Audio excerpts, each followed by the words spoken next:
బ్రాహ్మణ మరి అదేవిధంగా మంగలి మరి చాకలి యాదవ సోదరులకు అనేక అంశాల మీద ఉన్నాయి. అందువల్ల నిధులు కేటాయించి కూడా ఖర్చు పెట్టకపోవడం అనేది చాలా దురదృష్టకరం. మరి ముఖ్యంగా మంత్రి గారు చెప్పినట్టు ప్రత్యేకంగా ఈ బీసీ వర్గాల మీద ఒక ప్రత్యేక సమావేశం ఏర్పాటు చేసి మరి దానికి సంబంధించినటువంటి బడ్జెట్లో కేటాయించిన నిధుల మీద అదేవిధంగా భవిష్యత్తులో కూడా తప్పకుండా ఖర్చు పెట్టాలని సందర్భంగా చేస్తూ ముఖ్యంగా మరి చేనేత కార్మికులు కానీ మరి బీసీ వర్గాలు గౌడ అన్ని సమస్యల మీద ఒక సమగ్రంగా చేయాలి. మరి నిజంగా ఈ ఎస్సీ ఎస్టీ ఉన్నట్టే బీసీ సబ్ ప్లాన్ కూడా ఉంటే బాగుంటుంది, దానివల్ల ఉపయోగం జరుగుతుందని చెప్తాం. కుమరయ్య గారు. అధ్యక్ష నమస్కారం. అదే బీసీస్ విషయంలో సార్ పాపులేషన్కు ప్రపోర్షనేట్గా బడ్జెట్ అలొకేషన్ కానీ లేకుంటే రిజర్వేషన్ కానీ అడ్మిషన్ మన అధ్యక్ష ధన్యవాదాలు. సరే, ముఖ్యంగా ఈ ఆదివాసీల సంబంధించినటువంటి దైవం సరే ప్రభుత్వం సరే ఎంతో మరి ప్రాముఖ్యతగా మరి దీన్ని డెవలప్ చేస్తూ ఉంది. దాంతోపాటు ఈ ఆదివాసీల సాంప్రదాయ ప్రకృతి సంబంధించినటువంటి అంశాలను కూడా దృష్టిలో పెట్టుకోవాలి. ఎందుకంటే ఆదివాసీల సాంప్రదాయాలు కానీ వాళ్ళకున్న ఆరాధన పద్ధతులు కానీ అవన్నీ కూడా ఆ కట్టడాలను కూడా అట్లా ఆ రకంగా ఉండాలని నేను విజ్ఞప్తి చేస్తాను. Okay honourable minister.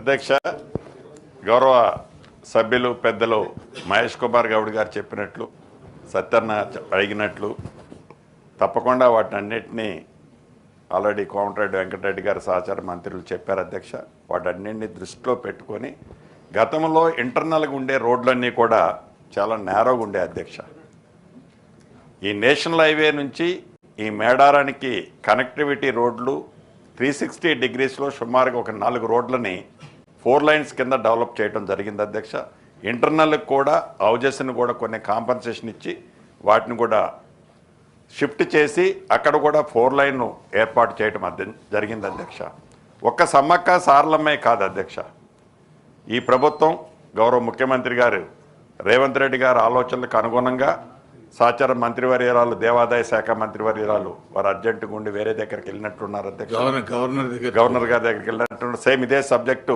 ఇన్విటేషన్ వేయటానికి వెళ్ళారు. అధ్యక్ష, సోదరిమ్మని మా అందరి ఆలోచనలకు అనుగుణంగా ఈ ప్రభుత్వం బాసర నుంచి భద్రాచలం వరకు టూరిస్ట్ సర్క్యూట్ని ఒకదాన్ని ఏర్పాటు చేయాలని గౌరవ ముఖ్యమంత్రి గారు సూచన చేయడం జరిగింది. అధ్యక్ష, రాబోయే కొద్ది రోజుల్లోనే బాసర నుంచి భద్రాచలం వరకు అంటే గోదావరి పరివాహక ప్రాంతంలో ఉండే ఈ 3 జిల్లాలు ఏవైతే ఉన్నాయో ఈ 3 జిల్లాల్లో ఉండే ప్రసిద్ధి చెందిన ఆలయాలన్నిటినీ డెవలప్ చేస్తూ వాటన్నిటినీ కూడా టూరిస్టులకి అన్ని వసతులు అంటే ఇప్పుడు ఉన్న వాటిలలో ఫర్ ఎగ్జాంపుల్ మేడారమే తీసుకున్నాం. అధ్యక్ష, అక్కడ ఎవరైనా నైట్ స్టే చేయాలంటే వెరీ లిమిటెడ్ అకామిడేషన్ ఉంది. అధ్యక్ష, భవిష్యత్తులో అటువంటి పరిస్థితి ఉండకుండా ఉండాలని ఇప్పుడు తీసుకొని ఎక్విజిషన్ చేసిన ల్యాండ్తో పాటు తీసుకోబోయే ఇంకా 60 ఎకరాలతో పాటు అక్కడ సకల వసతులు కల్పిస్తూ అలానే మిగిలిన ప్రాంతంలో అది కొండగట్ట కావచ్చు,